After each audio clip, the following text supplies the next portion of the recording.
कांगर तपित भी हो गारस मजन, मगर कहाँ कब चिले कलान के आया मैं। चिले कलान में यही चीज़ है कि वहाँ पे ये कॉन्सेप्ट रहा। वादिये कश्मीर से मीर इत्र हैदरी जम्मू पहुंचे हैं, लेकिन इनका असली सफर जो है वो श्रीनगर से चंडीगढ़ जाना है।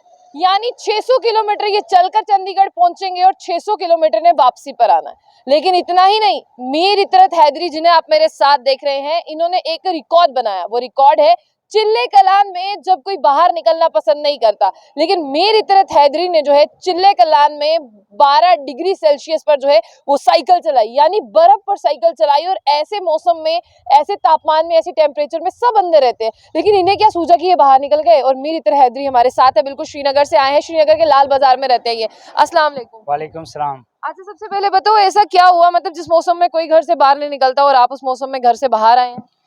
देखिए, सबसे पहले जम्मू बुलेटिन का शुक्रगुजार हूँ कि इससे पहले भी आपने मेरी हौसला अफ़ज़ाई करी है और आज भी आपने मेरी हौसला अफ़ज़ाई करी है।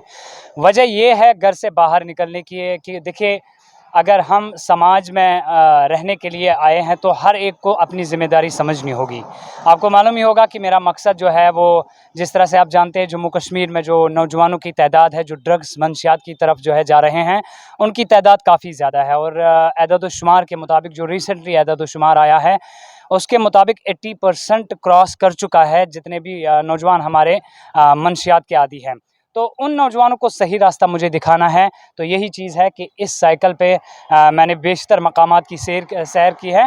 खुद भी इससे फ़िट रह सकता है इंसान और बाकी लोगों को भी पैगाम दे सकता है। अच्छा मीर साहब, मुझे आप एक बात बताएं, 12 डिग्री सेल्सियस में कोई घर से बाहर नहीं आता। और श्रीनगर का मौसम ना, मैं अभी भी बात करूं, रमज़ान के अगर आखिरी अशरे की बात करें तो ऐसा मौसम था कि तब भी वहां पर बहुत ज़्यादा ठंड थी, लेकिन -12 डिग्री पे आप बाहर आए तो आपको घर वालों ने नहीं रोका? देखिए, कश्मीर की एक कहावत है जो सदियों से चलती आ रही है, कांगर तपित भी हो गारस मजन, मगर कहाँ कब चिले कलान के आया मैं। चिले कलान में यही चीज़ है कि वहाँ पे ये कॉन्सेप्ट रहा था कि इससे पहले एक तो किसी ने पूरे हिंदुस्तान में माइनस या चिले कलान में साइकिल चलाया नहीं था। दूसरी बात कि कश्मीर के लोग भी घर से बाहर नहीं निकलते हैं। आप भी कश्मीर आई होगी और आपने भी कश्मीर में देखा होगा, बर्फ़बारी में कम ही लोग, ज़्यादा टूरिस्ट आपको सड़कों पे नज़र आएंगे, लेकिन कश्मीरी लोग आपको कम नज़र आएंगे क्योंकि कश्मीरी लोगों को ज़्यादा ठंड भी लगती है। तो लेकिन एक चीज़ है, मैं हमेशा इस चीज़ को लेके साथ चलता हूँ कि अगर दूसरों की ज़िंदगी मेरी वजह से बचे, क्योंकि वो चीज़ इंसान को करनी चाहिए। कोई भी चीज़, एवरीथिंग इज़ पॉसिबल, कोई चीज़ इम्पॉसिबल नहीं है। इसलिए मैं कहता हूँ कि अगर मैं कोई चीज़ ऐसा करूँ ताकि लोग ये कहें कि इसने उस मकाम पे ये या उस वक्त पे ये काम किया है जिस वक्त पे हम कर नहीं सकते हैं, जिस वक्त पे हमारे बुज़ुर्ग भी ये कहते थे कि इस वक्त बाहर मत निकलो, ठंड लगेगी, बीमारी हो जाएगी, लेकिन उस वक्त भी मैंने ये इस वजह से किया ताकि और लोगों तक पैगाम पहुँचे और वो इंस्पायर होकर अपनी ज़िंदगी को संवारें। हैदरी साहब, कब से आपने ये चलाना शुरू किया? देखिए, 3 साल पहले, मैं ज़्यादा फ़िक्रमंद हूँ। कश्मीर को पिरवर के नाम से जाना जाता है। आपको मालूम होगा कि कश्मीर में हर कोई, चाहे जो भी वहाँ आता है, कश्मीर की तारीख़ रही है, जो भी कश्मीर की सरज़मीन पे आया खुश होके वापस निकला। लेकिन आज अगर कोई टूरिस्ट भी वहाँ पे आता है, वो मायूस होके चला जाता है, इस वजह से क्योंकि वो वहाँ के नौजवानों की हालत सही नहीं है, ड्रग्स की तरफ है। सड़कों पे आपको ऐसे नौजवान मिलेंगे। अगर आप 8-9 साल पहले की बात करेंगे, 8-9 साल पहले कश्मीर में एक भी नौजवान ड्रग्स का आदी नहीं था।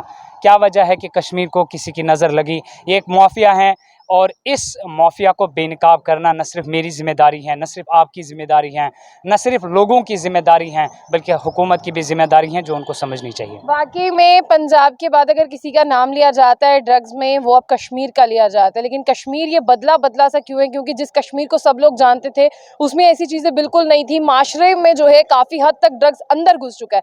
अजमेर साहब, एक चीज़ का मुझे बताएं आप कि आपकी साइकिल कितने की है? पहले आप इनकी साइकिल देखें, क्योंकि अगर मैं एक्चुअली से देखने की बात करूँ तो ये 12 या 15,000 से नीचे ही होगी, तो एक्चुअल में प्राइस जो है इन्हीं से जानते हैं। हाँ, बिल्कुल, आपने बहुत अच्छा सवाल मुझसे पूछा। ये मैं चाहता था कि तमाम लोगों तक पहुँचे, तमाम नौजवानों तक पहुँचे।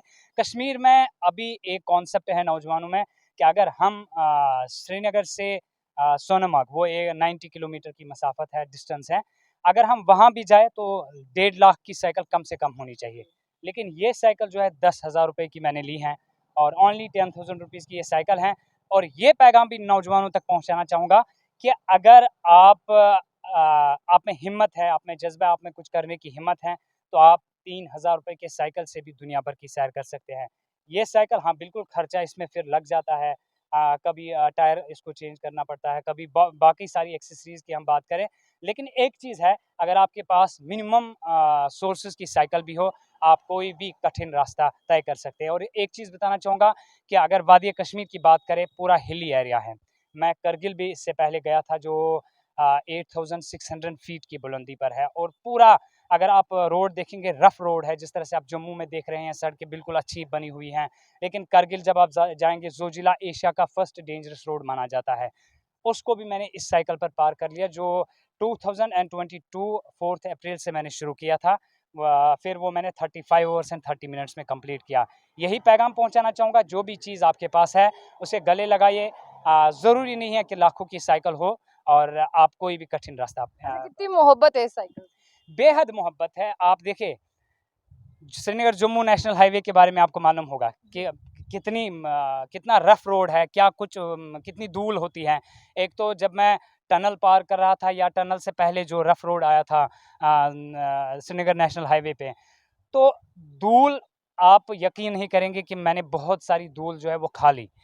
जिस तरह से हम पानी पीते हैं, उसी तरह से मैंने धूल भी पी। हाँ, बिल्कुल। यही चीज़ है, साइकिल की हालत ही चेंज हो गई थी। अब जब मैं जम्मू आया, जम्मू में मैंने साइकिल को बिल्कुल आप देख सकते हैं कि इस वक़्त तो फिर भी ठीक लग रहा है। लेकिन जब मैं कल यहाँ पे पहुँचा, तो इसकी हालत बहुत ज़्यादा ख़राब थी। इसको मैं हमेशा अपने साथ रखता हूँ, और हमेशा मैं सफाई जो है, सफाई पसंद है आपको? बिल्कुल सफाई अच्छा, पसंद। चलिए एक बस एक आखिरी सा छोटा-सा सवाल है मेरा। आप 600 किलोमीटर श्रीनगर से पहुँचेंगे चंडीगढ़ और चंडीगढ़ से आएँगे यहाँ पर, तो करने क्या जा रहे हैं? कोई मेन पॉइंट है आपका जहाँ पर आप चंडीगढ़ रुकने वाले हैं? देखिए, लोगों तक यही पैगाम पहुँचाना चाहूँगा कि आप चाहता हूँ। लोगों में अवेयरनेस फैलाते हैं, उतर के साइकिल रोक के बताते हैं उन्हें कुछ? हाँ, बिल्कुल, जम्मू में भी मुझे बहुत सारे लोग मिले हैं, जो जिन मार्केट्स में मैं गया हूँ, उन्होंने मुझे देखा है, कहाँ से आए हो, क्या कर रहे हो? और यहाँ पे रघुनाथ टेम्पल के पास मुझे एक सरदार जी, बंदूक वाले जो सरदार जी हैं, मशहूर है वो यहाँ के, तो वो भी मिले मुझे। उन्होंने मुझे चाय वगैरह पिलाई वहाँ पे, और उन्होंने एप्रिशिएट किया। वो पंजाब से, उन्होंने पंजाब अपने बेटे को फ़ोन किया और फ़ोन करके बता दिया कि एक ऐसा नौजवान मैंने देखा है, जो इस वक़्त जम्मू आया है और चंडीगढ़ जाने वाला है। तो यही चीज़ है, उनने मुझसे कॉन्टैक्ट्स वगैरह भी लिया। जब मैं कश्मीर आऊँगा तो आपसे ज़रूर मिलूँगा। लोगों से राबिता हो जाता है, और लोग एप्रिशिएट करते हैं, और पैगाम पहुँच जाता है। जिस तरह से जम्मू बुलेटिन की बात करेंगे, ना सिर्फ हमारे मुल्क तक, बल्कि जितनी पूरी दुनिया है, सब तक पैगाम पहुँच रहा है। बहुत-बहुत शुक्रिया। ये थे मेरित हैदरी, जो श्रीनगर के लाल बाज़ार के रहने वाले हैं। ये कोई छोटा सफ़र तय करने नहीं निकले। अगर आप जम्मू श्रीनगर नेशनल हाईवे की हालत जानते हो, तो आप देख सकते हैं कि रामबन के पास रास्ता जो है वो कितना ख़राब है, बनिहाल का रास्ता कितना ख़राब है, रामबन और बनिहाल का स्ट्रेच। वहीं से चलकर ये भी आए हैं, लेकिन एक ही पैगाम है, अवॉइड ड्रग्स, यानी ड्रग्स को आप छोड़ें, क्योंकि कश्मीर में ड्रग्स जो है वो बहुत अंदर तक घर कर चुका है। तो ऐसे ही नौजवान निकलेंगे, तो कहीं न कहीं मिसाल ये बनेगी कि हमें ड्रग्स से दूर भागना है। बाकी मेरित हैदरी की हौसला अफ़ज़ाई आप कैसे करेंगे और इनके लिए दुआएँ कैसे करेंगे कि इनका सफ़र जो है वो, जिस तरह से ये चंडीगढ़ पहुँचने वाले, चंडीगढ़ से वापस भी आएँगे, यानी 1200 किलोमीटर ये चलेंगे, तो आपको किस तरह से इनके लिए दुआएँ करनी, इनका सफ़र जो है वो सक्सेसफुल रहे, वो आप कमेंट बॉक्स में भी करिएगा। और नमाज़ के बाद इनके लिए दुआ करें, क्योंकि बहुत मुश्किल सफ़र पे जाने वाले हैं और वादी कश्मीर को ड्रग्स फ्री बनाना है इन्होंने। तो ऐसी और भी अपडेट्स के लिए देखते रहिए जम्मू बुलेटिन।